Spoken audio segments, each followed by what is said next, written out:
이 12를 세우셨으니 시몬에게는 베드로란 이름을 더하셨고 또 세베대의 아들 야고보와 야고보의 형제 요한이니 이 둘에게는 보아너게 곧 우레의 아들이란 이름을 더하셨으며 또 안드레와 빌립과 바돌로메와 마테와 도마와 알페오의 아들 야고보와 및 다데오의 가나안인 시몬이며 또 가룟 유다니 이는 예수를 판 자라라.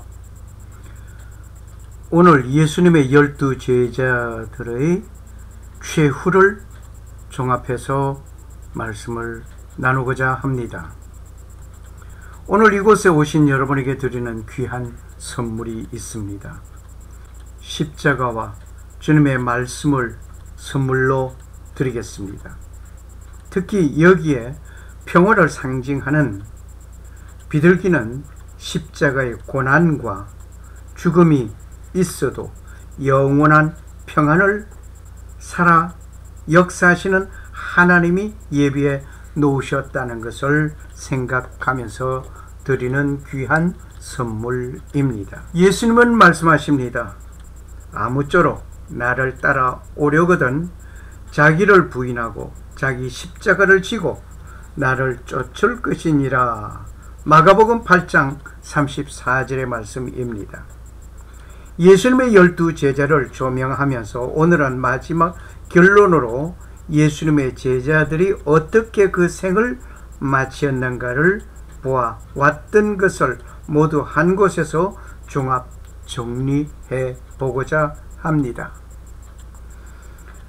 하나님께서는 그의 아들을 이미 십자가를 지고 그 생을 세상 모든 사람들을 구원받게 하기 위하여 허락된 일이었음을 봅니다. 그렇게 된 것은 하나님께서 온 세상 사람들을 사랑하셨기 때문입니다. 다시 말하면 요한복음 3장 16절에 하나님이 세상을 이처럼 사랑하사 독생자를 주셨으니 이는 저를 믿는 자마다 멸망치 않고 영생을 얻게 하려 하심이라.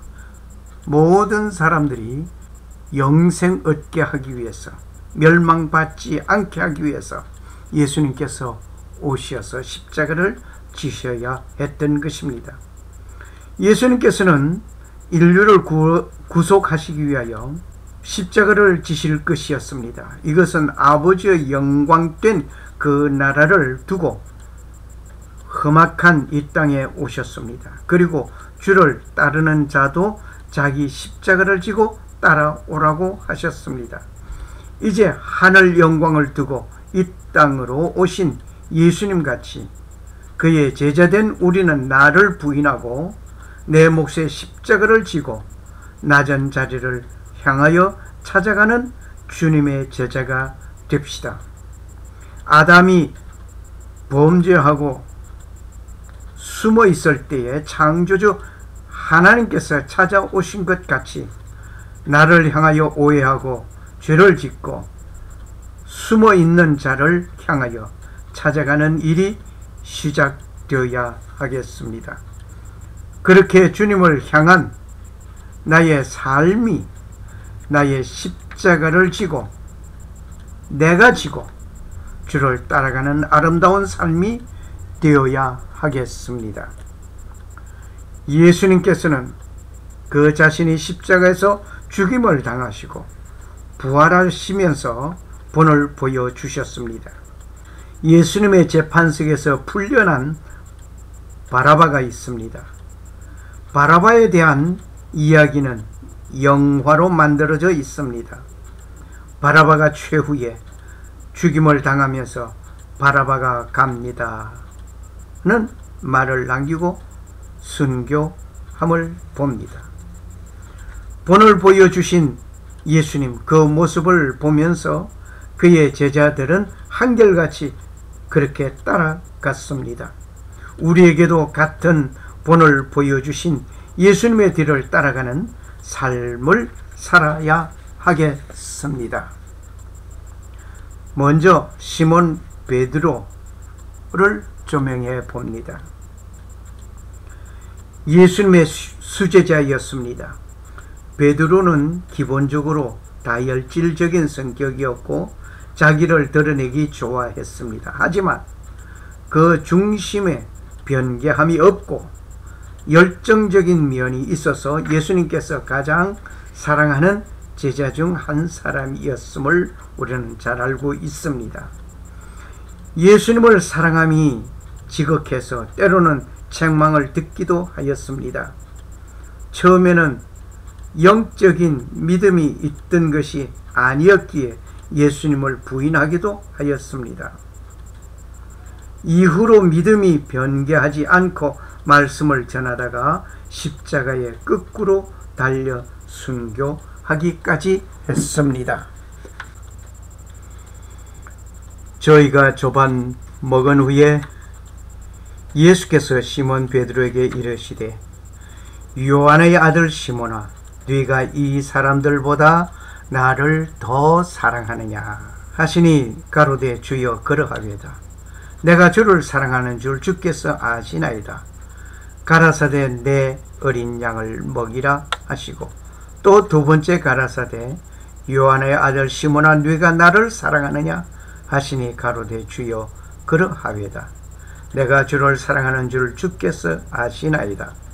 가라사대 내 양을 치라 하시고 세 번째 가라사대 요한의 아들 시몬아, 네가 나를 사랑하느냐 하시니 주께서 세 번째 네가 나를 사랑하느냐 하심으로 베드로가 근심하여 가로되 주여 모든 것을 아시오매 내가 주를 사랑하는 줄을 주께서 아시나이다.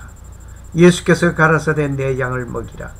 내가 진실로 진실로 네게 이르노니 젊어서는 네가 스스로 띠뛰고 원하는 곳으로 다녔거니와 늙어서는 네 팔을 벌리리니 남이 네게 띠띠우고 원치 아니하는 곳으로 데려가리라.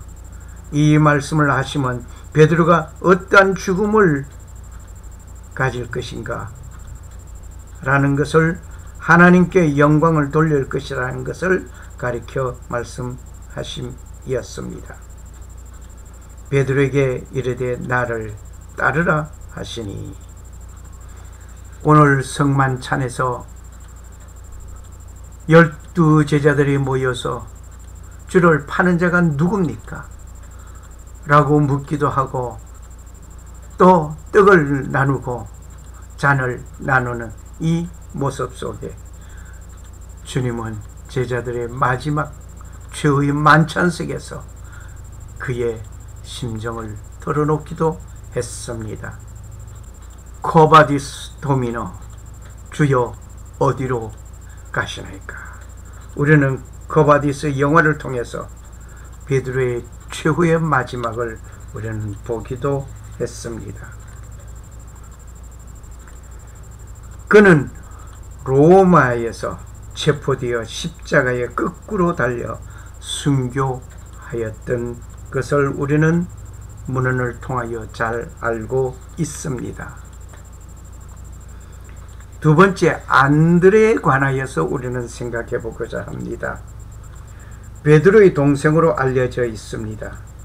안드레는 처음엔 세례 요한을 존경하며 그의 제자가 되었습니다.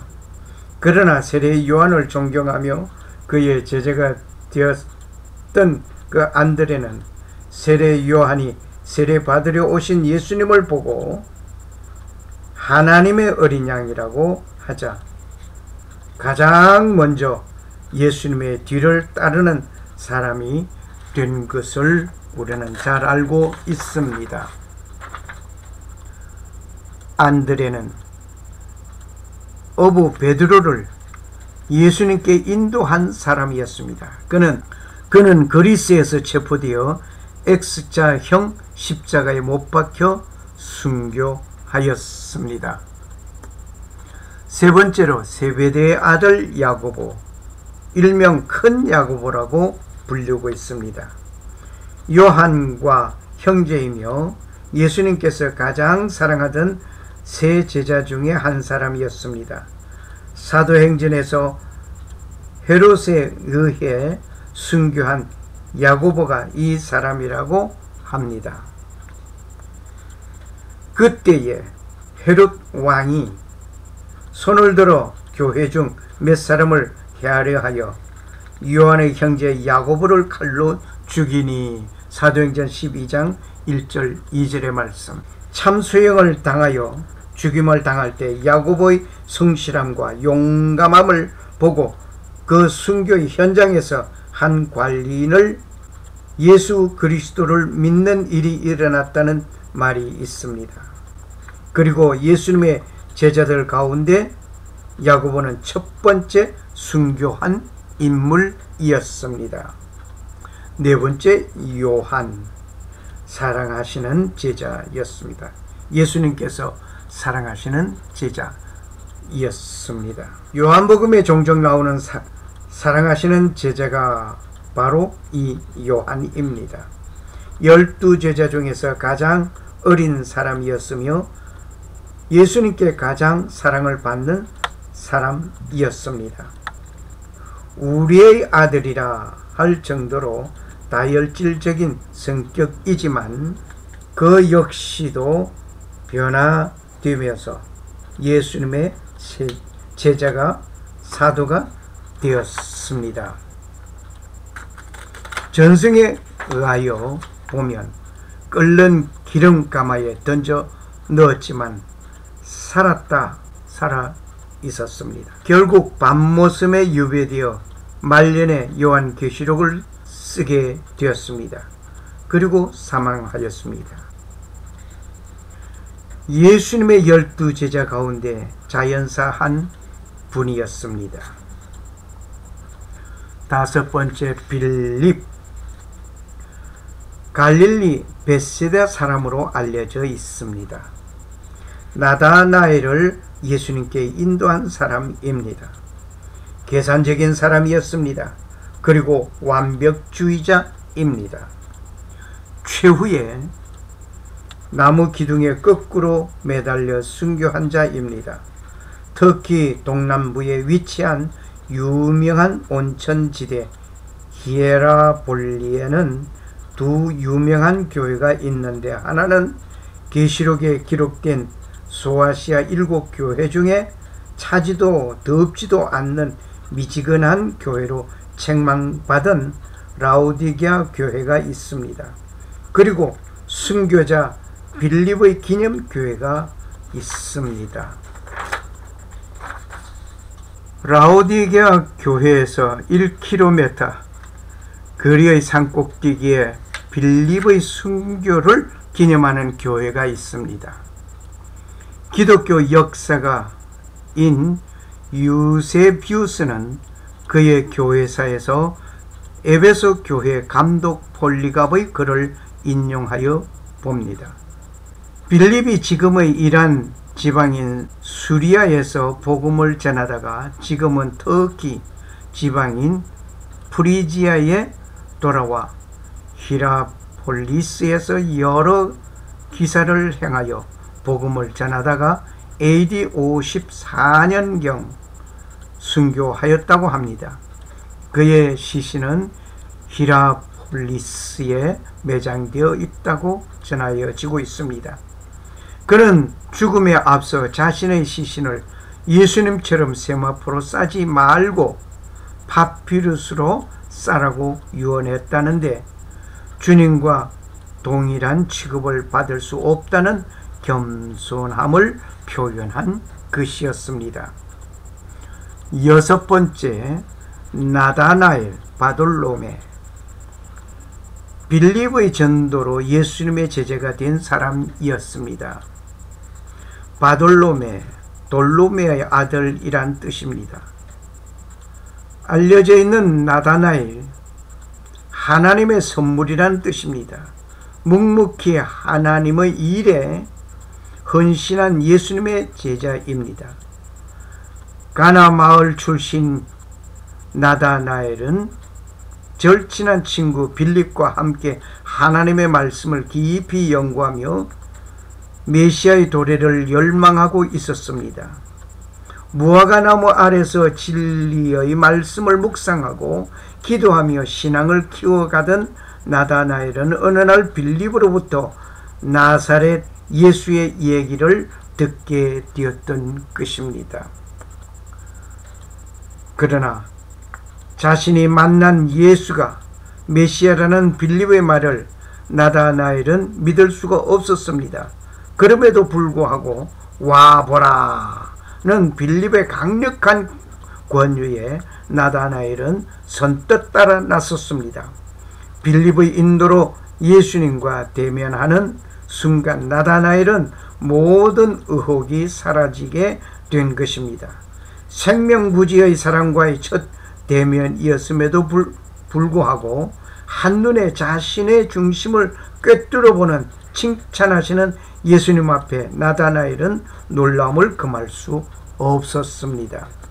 그는 최후에 살결을 생선포 뜨듯이 도려내는 일을 당하였습니다. 신실한 순결한 마음의 소유자 나다나엘이었습니다. 살 껍질이 벗겨지는 일, 그런 가운데 몽둥이로 맞아 순교하였습니다. 7번째, 도마. 의심이 많은 사람으로 잘 알려진 제자입니다. 헬라식 이름으로서는 디두모라고 불리우는 도마, 쌍둥이라는 뜻입니다. 예수님의 12제자 가운데 가장 의심이 많았던 제자로 알려져 있습니다. 의심 많은 예수님의 제자 도마. 예수님의 부활의 소식을 믿지 못하다가 눈앞에 나타난 예수님의 몸을 보고서야 믿음을 가졌습니다. 이후 도마의 믿음은 변개치 아니하고 나중에 인도에서 복음을 전하다가 순교하였다고 알려져 있습니다. 도마는 디두모라고 하는 이름으로도 알려지고 있습니다. 그는 의심 많은 실증주의자였습니다. 건축가이기도 하였습니다. 인도에서 체포되어 죽창에 찔려 순교하였습니다. 도마의 최후에 관하여 고대 기록자들은 많은 여지를 남기고 있습니다.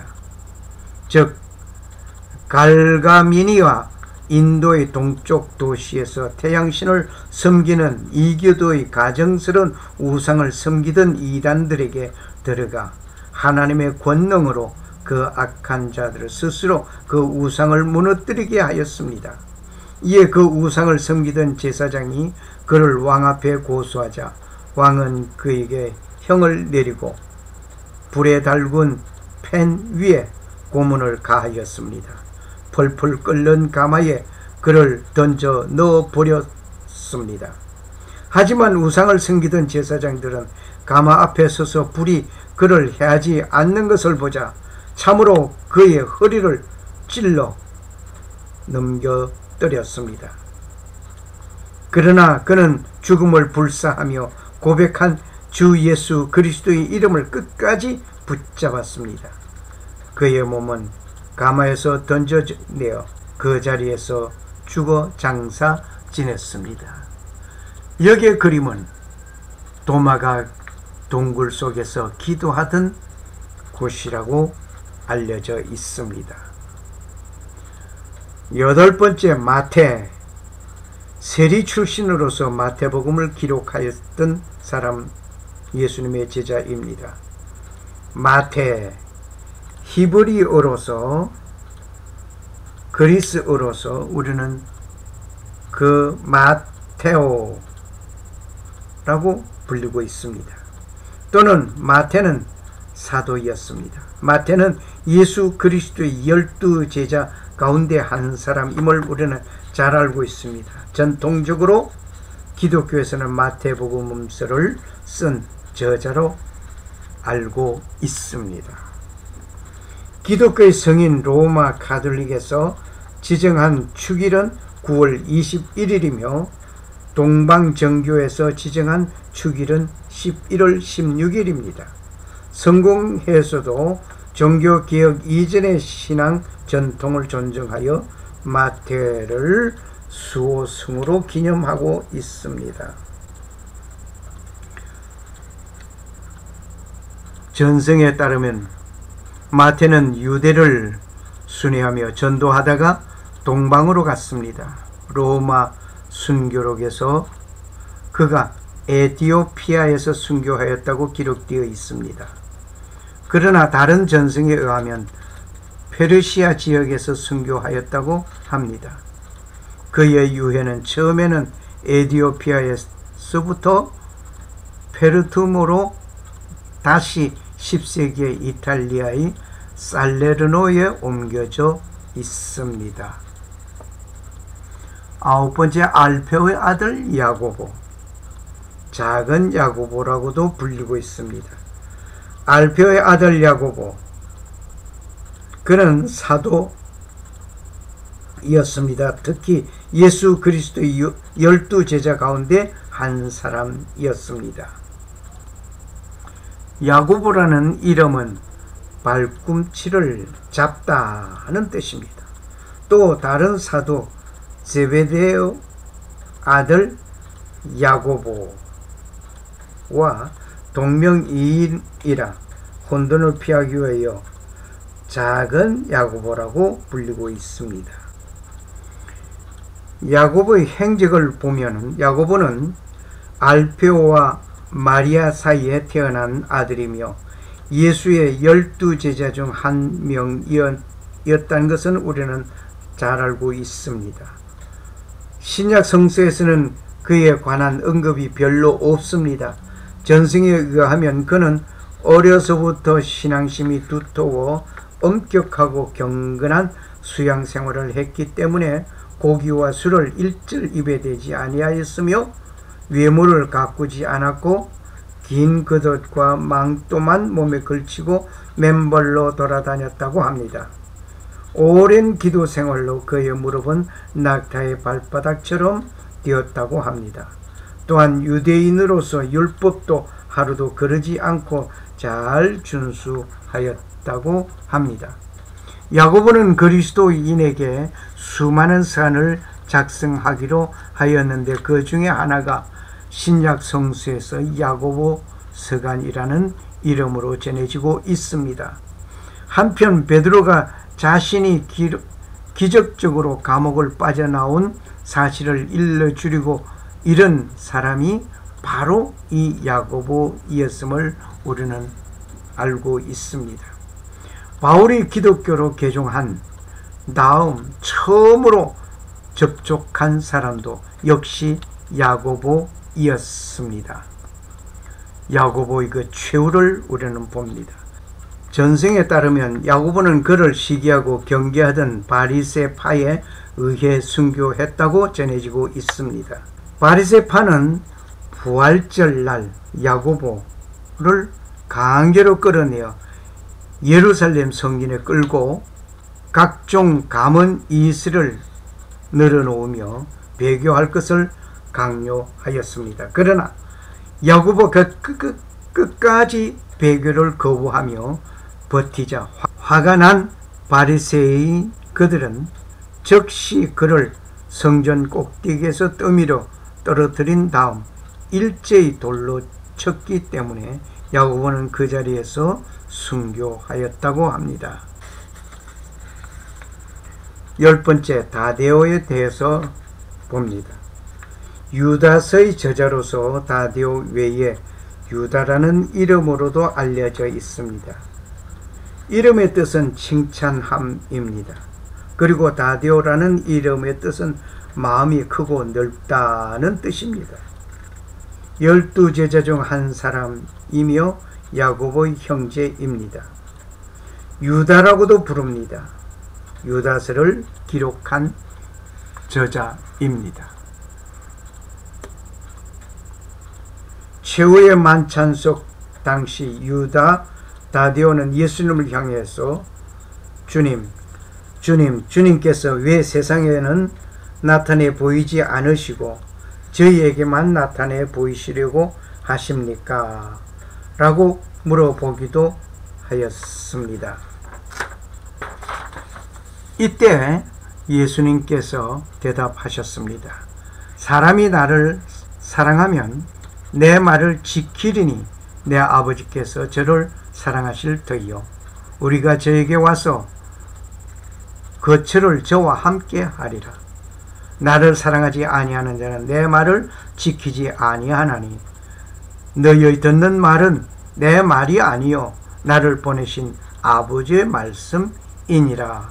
요한복음 14장 3절에서 24절의 말씀을 우리는 봅니다. 다데오의 그 최후를 봅니다. 전설에 의하면 성령 강림 이후 유다 다데오는 시몬과 함께 시리아와 메소포타미아에서 복음을 전파하였다고 합니다. 페르시아 제국 지역으로 가서 포교 활동을 할 때 예수님에 대한 설교한 다음 그곳의 신상을 파괴하였습니다. 자신들이 여태껏 섬겨왔던 신상이 부서지자 분노한 현지인들은 그들에게 달려들어 포박한 후 죽였습니다. 어떻게 순교하였는지는 분명하게 알려져 있지는 않습니다. 11번째, 셀롯인 시몬. 셀롯은 즉 열심당원이라고 하는 극우파를 말하고 있습니다. 이로써 바라바가 열심당원이었고 예수님과의 연결고리가 있었다는 추측도 있습니다. 예수님 당시 시대의 상황을 보아야 하겠습니다. 이스라엘은 로마에 의하여 식민지 통치를 당하던 시절이었습니다. 이 시대에는 바리새파, 사두개파, 에세네파 등의 종교적 성격을 가진 집단과 정치적 성격을 가진 집단, 즉 셀롯, 열심당원 등이 있었습니다. 그 중에서도 가장 세력이 강력한 셀롯파, 열심당 말입니다. 셀롯파는 당시 이스라엘 백성들에게 정서적으로 친숙한 독립단체였습니다. 이 명칭의 아랍어 원형은 가나나, 열심, 시기함이란 말이고 가나나이오스 이 단어가 카나의 시기하다라는 뜻으로 마태복음이나 마가복음이 시몬을 가나안인이라고 부른 것은 가나안 사람이라기보다 열심당이라는 의미를 가지고 있습니다. 셀롯인 시몬의 최후, 열심당이었던 시몬은 예수 그리스도의 제자로서 사랑을 전하고 하늘나라를 전하는 열심으로 바뀌었습니다. 뒤늦게 발동이 걸렸지만 그러나 그는 갈수록 신앙을 위한 셀롯당이 되었고 진실한 제자의 길을 수행한 위대한 사도가 되었습니다. 전승에 따르면 그는 제자 다데오와 함께 지금의 이란 지방에서 선교하다가 톱으로 순교당했다고 알려져 있습니다. 고민 많았던 그의 생애는 거룩한 사랑의 생애로 마무리되었습니다. 우리도 많은 고민을 안고 살아갑니다. 그러나 최후의 승리를 거두는 생애가 되기를 소원합니다. 12번째, 가롯 유다. 가롯은 이스카리옷이라고 하는데 예수를 판 제자입니다. 배신자의 대명사로 불리우는 제자입니다. 회개를 맡은 사람으로 도적이라고 불리었습니다. 예수님과는 원래 친절한 사이였던 것으로 알려져 있습니다. 오히려 친절한 사이인 유다가 예수님을 팔게 된 것은 참 묘한 일입니다. 예수님을 팔 때는 사단에 의하여 팔았지만 나중에서야 잘못을 깨닫게 되었습니다. 하지만 그는 자살을 하는 것으로 회개의 길을 택하였습니다. 그 몸이 떨어져 창자가 흘러나왔다고 하고 있습니다.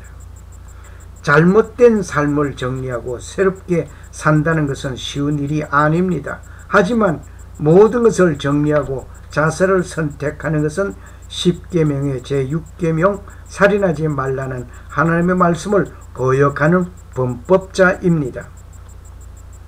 가룟 유다의 논리는 누가 들어도 동의할 만한 일들이었습니다. 이렇게 오늘 교회 내에서 모두가 수긍하고 동의할 만한 말을 하는 자들이 있습니다. 초점이 예수 그리스도에게 맞춰져야 합니다. 가룟 유다는 자기 생각에 맞는 예수였습니다. 오늘도 자기 생각에 맞추어 교회상을 그리고 성경을 읽고 강론하고 있다면 현대판 가룟 유다입니다. 예수님의 제자들을 보면서 이 시간 같이 어두운 마음으로 말씀을 맺어야 합니다. 가룟 유다같이 살지 말자고 권하고 싶습니다. 13번째, 마띠아. 가룟 유다를 대신해서 선택된 사도 마띠아는 예루살렘에서 돌매질을 당하였지만 죽지 아니하였습니다. 최후의 참수형을 당하였다고 합니다. 그 이름의 뜻은 하나님의 주신 자이란 뜻입니다. 마띠아는 예수님으로부터 직접 부름받은 12제자는 아니었습니다. 그러나 70문도 중 한 사람으로서 예수의 단체에 가입한 사람입니다. 예수의 교훈과 사적에 대하여 증거할 수 있을 만한 자로 인정되어 가룟 유다의 후임으로 선정되었습니다. 사도행전 1장 23절 26절을 참고하시면 좋겠습니다. 이제 사도는 예수님을 친견한 12명의 범위를 벗어나 주님을 믿는 믿음 안에서 제자로 부름받은 여러분과 나입니다. 예수님의 공생애 때부터 초대교회 복음이 확산되던 시기는 주후 27년에서 60년 그 사이의 인물이었습니다. 사도가 되는 조건은 세례 요한이 예수님께 세례를 베풀 때부터 예수님의 부활 성천까지 동행한 자로서 이를 증거할 만한 인물이어야 했습니다. 마띠아는 이 조건에 맞았습니다. 그리고 당시의 선택 방법, 레위기 16장 8절, 잠언 16장 33절 등을 보아서 제비 뽑기로 하였던 것이었습니다. 마띠아의 그 최후는 사도로 피택된 후 에티오피아 사람들에게 복음을 증거하였습니다. 그는 유대 지방에서 순교했다는 전승이 있습니다. 마띠아는 이름도 빛도 없이 예수님의 길을 따랐습니다. 예수님의 말씀에 순종하며 기뻐하였던 마띠아는 가룟 유다를 대신하여 사도라는 막중한 임무를 받게 되었습니다. 이와 같이 자신에게 맡겨진 일에 충성할 때 예수님의 축복이 함께 한다는 것을 우리는 기억합시다. 마띠아는 위험을 감수하였습니다.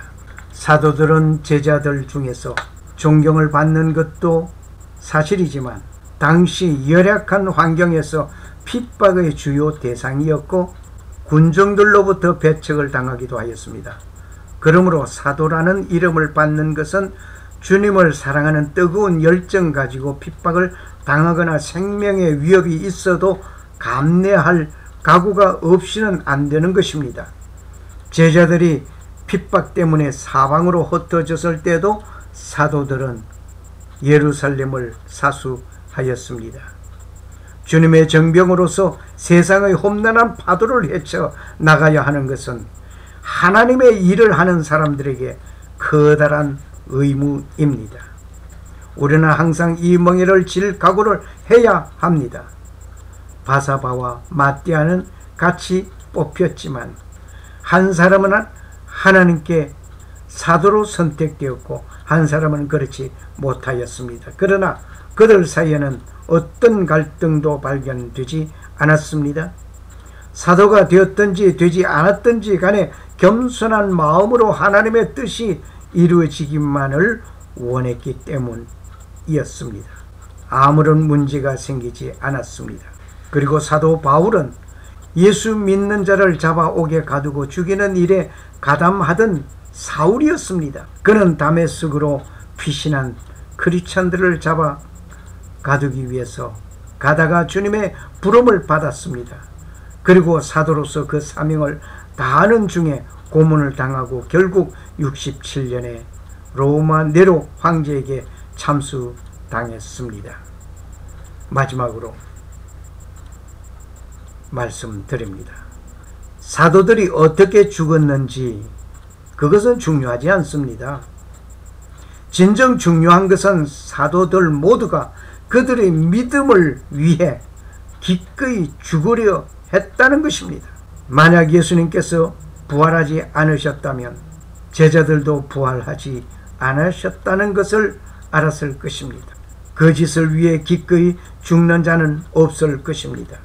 사도들이 그 참혹한 죽음을 맞이하면서까지 그리스도에게 대한 믿음을 저버리지 않았다는 사실은 예수 그리스도의 부활에 대한 가장 진실한 증거라고 하겠습니다. 지금도 환난이나 고통, 핍박이 그리스도에게, 크리스찬들에게 엄습해 오고 있습니다. 죽음을 두려워한다는 것은 부활신앙의 확고한 내세관이 결여되어 있기 때문입니다. 앞선 신앙의 선배들이 죽음 앞에서 굴하지 아니한 것은 하나님의 사랑과 예수 그리스도의 희생과 성령님의 강력한 도움으로 부활신앙이 있었기 때문입니다. 감사합니다.